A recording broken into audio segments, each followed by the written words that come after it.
Greetings, Auto Subs, VideoJames, and today we're going to be looking at the top 10 Pokemon that I expect to see an increase of online usage of in Ultra Sun and Ultra Moon. So if you don't know, Ultra Sun and Ultra Moon is going to be out in a few days. It's going to be out in 2 days, and with that, they are bringing in a whole bunch of new Pokemon.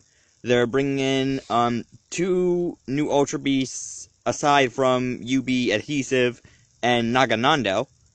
And they are also bringing in Ultra Necrozma and Dusk and Dawnwing's Necrozma, as well as the Dusk Lycanroc and a couple other Pokemon. And they will also be bringing in a couple more Legends, which I actually think will be nice. They'll be bringing in basically every single Legend from every past game, so basically every single one of them will be showing up again. And today we're just going to be looking at the ones that I think will be showing up in OU Battle and other battles a lot more.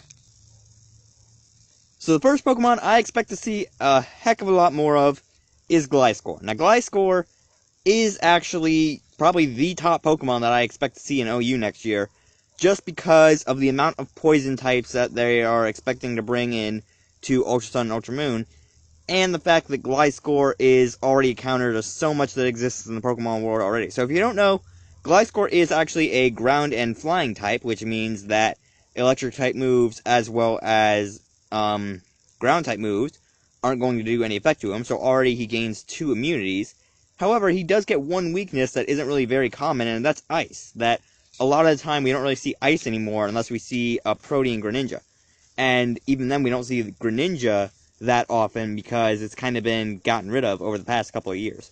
So, the reason I expect to see Gliscor a lot more is there's expected to be a lot more poison types and electric types coming in. In fact, 3 of the new legendaries are actually going to be electric and poison types. So we've got the Ultra Beast that is a poison type twice, as well as a dragon type, and then we have the electric type, I forget what its name is, but they're bringing in that electric looking kind of Lucario knockoff, and I expect Gliscor to be showing up a lot just because he's going to be an absolute counter to almost everything like that.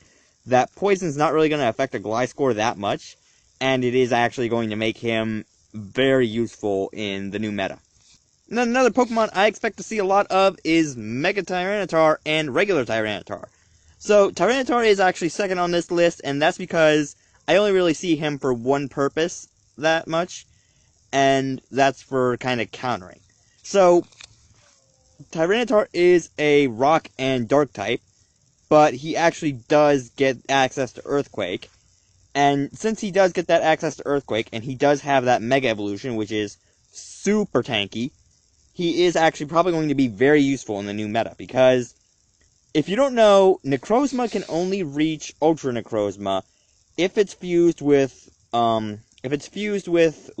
or Solgaleo, and it has the Z Crystal. Meaning, you would probably want to get that Z Crystal off first turn. But, here's the thing. Necrozma's Z move is Psychic, and Tyranitar is a Dark type. So Tyranitar is just going to absolutely shut down every Duskwing Necrozma or Dawnmane Necrozma that it sees pop up. I just realized I got those names backwards, shut up. But Tyranitar is actually going to be countering almost every single one of those, and that's what leads me into my third suggestion, which is Mega Sableye. Now Mega Sableye is very tanky, and he has basically the same premise as Mega Tyranitar, that he's a Dark and Ghost type, meaning we only have that weakness to Fairy, that nothing else is hitting us super effective, and we can kind of just wreck house. And with the fact that Sableye is an extremely good tank, in the fact that he just keeps getting tankier. So, if you don't know, a lot of the time you'll see Sableye run with Will-O-Wisp and Snarl. Now, Will-O-Wisp automatically burns your opponent if it lands, and Burn has the hidden effect of cutting your opponent's attack down by 0.5, and, well, no, not 0.5, 0.67, and Snarl has the effect of lowering your opponent's special attack down, so it'll actually lower that to 0.67 as well, meaning that Sableye can actually be very good, that if we see a Sableye that's Mega against Ultra Necrozma, then we're really just going to see Mega Sableye kind of just lowering Necrozma's special attack, so its moves aren't really going to do that much damage unless it's a Duskmane Necrozma. Now, moving on to the fourth suggestion, we actually have Volcarona. Now, like I said a few days ago, Volcarona is actually going to become the new meta, and that's because of Ultra Sun and Ultra Moon. So, a lot of people are anticipating that poison types are going to start getting run a lot more, meaning that there's going to be a lot of steel counters to some of the major poison types like Naganandel, Poipole, and some of the other poison types. So we'll be seeing some stuff like Magearna, some stuff like Klefki, a lot of that kind of stuff just coming in to kind of set up against the poison types, and that's why Volcarona is going to be a highly revered Pokemon in the new meta. I almost said Necrozma there for a minute when I was starting that sentence, but the reason Volcarona is probably going to get seen a lot more is because of the fact that Volcarona is a fire bug type. Now, Volcarona has amazing special attack, special defense, and speed, even without a Quiver Dance, and even after one Quiver Dance, it becomes extremely dangerous to almost anything. And with Volcarona actually gaining access to Psychic, it becomes an even bigger threat, and it actually has gained access to Psychic a lot over the past couple of weeks. That I've seen almost every Volcarona I've run up against has run Quiver Dance with Psychic, and probably only the other time I've seen a Volcarona is one with Fire Blast, and that's it. But Volcarona is probably going to be used a lot to kind of counter some anticipated Steel types, and I honestly feel like that could be a good thing, because Volcarona has seen very little usage over the years. Now, moving on to number 5, we have Mega Sceptile. Now, I feel like Mega Sceptile is just going to come in because of the fact of his typing. Now, Mega Sceptile actually Mega Evolves into a Grass and Dragon type, and he does get access to move like Dragon Pulse, Dual Chop, I think he gets access to Dragon Claw, and even then, regular Sceptile gets access to Dragon Claw. That if you give regular Sceptile Dragon Claw or Dual Chop, and you give him a Focus Sash with Unburden, then he can just almost absolutely wreck every single Dragon type. So, the reason Mega Sceptile is probably going to get some more usage is also in part due to Tapu Koko. That Tapu Koko is still going to be seen a lot. That it might actually get a bigger increase in usage because of the new Dragon types that are coming out. That Naganandel, Necrozma, that a lot of the new Dragon types and the Electric Legendary that's getting released are going to kind of be stuff that Tapu Koko is going to be run against, and the Electric Legend is also another reason that Sceptile is going to get a little bit more use. That the Electric Legend is going to actually be a good starting off point for Sceptile, because Sceptile can just absorb the electric attacks and be like, okay, come at me, bro. And then next up is actually Weavile. Now, Weavile has kind of gone almost nearly extinct in the past couple of years. I haven't seen very many Weaviles, but I do expect an increase, just because of Weavile's ice types. Now, a lot of times lately, I've seen a lot of Pokemon are running special defense buffs, and we're running a lot of special defense tanks. Now, the reason why this is going to be bad against a Weavile is because Weavile gets access to a lot of physical ice moves, which is going to be very bad for a lot of the Dragon types, because Weavile is just going to absolutely wreck them with a physical move if they aren't running special defense, or defense over special defense. And on top of that, Weavile is just a Dark type. That Weavile having the high speed on top of its Dark typing is going to make it very useful against a lot of the Psychic type legendaries that we're going to see coming into the battles. That we're going to see Necrozma. Okay, you're not really going to do much to this with your Z move, so you might as well just stay regular Necrozma. And that's a good point for Weavile, because it can try and just shut that down. That with stuff like Lunala, Weavile is a perfect counter to that. Solgaleo, Weavile still gets amazing counters to that. That Weavile gets access to a lot of moves that can still damage a Solgaleo very badly.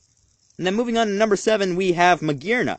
Now, like I said, poison types are probably going to be run a lot more now with Ultra Sun and Ultra Moon coming out, as well as Dragon types. So I have a feeling that Magearna is probably going to show up a lot more, and not to mention, she is probably going to resist a lot more than just the Dragon types. That a lot of the stuff that people are going to start running, like Volcarona and all that, aren't going to do too much damage to Magearna, just because of her stats and her ability to kind of keep herself alive, and the fact that she's basically an Ultra Beast. That if Magearna manages to land a kill, then it gets an extra special attack buff. So it gets +1 special attack if it gets a revenge kill, basically, and it can just actually end up killing whatever it needs to.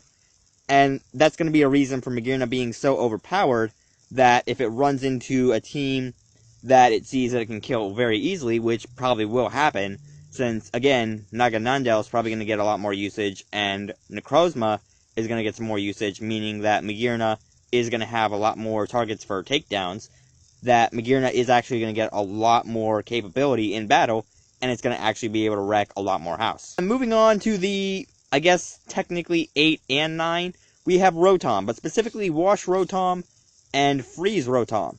Now, the reason these guys are going to show up probably a lot more is that they have the Levitate ability. Now, Levitate is a move that kind of prevents you from taking any damage from ground types, which is extremely fortunate for Rotom because it's an electric type, so it's got Levitate as kind of a hidden ability. Well, it's kind of a nerf. So it's got Levitate as kind of a really good ability for it. And the fact that we have Wash Rotom and Freeze Rotom are really good things, because Wash Rotom and Freeze Rotom have the exact same stats, and Wash Rotom has already been a very overpowered Pokemon in past generations, and with the new ground types that are probably going to get run a lot more, and some new water types that are probably going to try and get run to counter the ground types, we are probably going to see an increase in Rotom usage, specifically, again, Wash and Ice Rotom. That we might even see an increase in Leaf Rotom. But we are definitely going to see probably an increase in Wash Rotom. Moving on to number 9, we have Ash Greninja. Now, Ash Greninja is probably going to get some more usage, just because of his complete capability and the fact that he's extremely good at taking revenge kills and just landing hits from there on. So, basically the reason Ash Greninja is on this list, and the fact that he's very low on this list, is due in part to the fact that I don't expect to see too much more usage of him, just enough to where we see him about 50% of the time. And the reason for that is because he can get a lot of revenge kills on stuff that we're going to see a lot more often. So stuff like Gliscor, for instance. That we see Gliscor against a Ash Greninja is almost not really going to be able to take that much. That with an Ash Greninja landing an Ice Beam on a Gliscor that's got like 50% health, it's going to get taken out, and then Ash Greninja just Mega Evolves, and it can kill almost everything else on the team. A Pokemon on this list is actually Kingdra. Now, I actually did a video on Kingdra a few days ago, and I feel like he is actually going to get some more usage just because of his typing, and the fact of his stats in battle.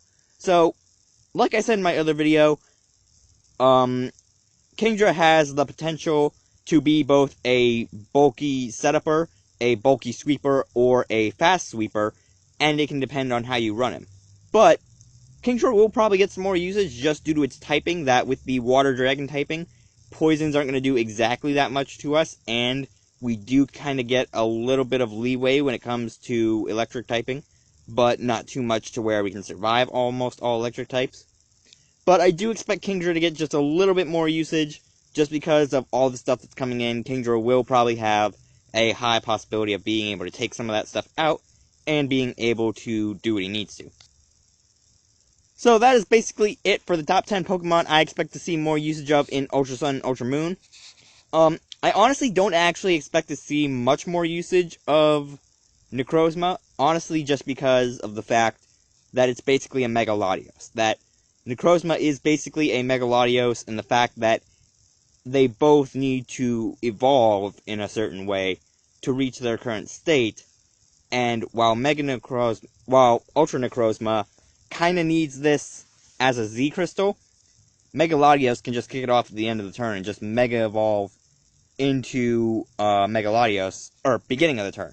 But Latios can just evolve into Mega Latios and do some immediate damage onto a Necrozma, and even without Mega Evolving, that Latios can kind of just kill Necrozma almost instantly with something like a Shadow Ball, that since both of his types are Psychic before he actually evolves into Ultra Necrozma, he is going to kind of get a lot of countering to Latios, that Latios is going to actually be able to take out Necrozma almost 50% of the time. Possibly 75, I'm hinging on 75 actually. And another Pokemon that I didn't expect to see a lot of usage of is the Electric Legendary. Now the reason for this is just because we don't know enough about it yet. That we don't really know enough about its movesets or about its stats to really confirm whether or not it'll get more usage. But with the addition of move tutors and the possibility of Ice Punch returning, then I might expect a slight increase on this legend, simply for the fact that it's gonna probably get the Ice Punch, and it might be a good idea to run it against some of the ground types and all that we're gonna end up seeing, and the fact that he can just almost wreck house against a lot of stuff. But anyway, I'm leaving this video here. If you guys have any Pokemon that you think will be seen more in Ultra Sun, Ultra Moon, let me know down in the comments. I'm interested to hear your opinions, because I honestly do want to see where this new direction of Pokemon is heading. One Pokemon that wasn't on this list that I kind of want to see a little more of is Lugia, honestly. Just because Lugia is my favorite legend, and I honestly think that it getting more usage would be kind of a justice. But anyway, I'm leaving this video here. If you guys liked it, you can slap the like button as always, and I will see all you beautiful people in the next video.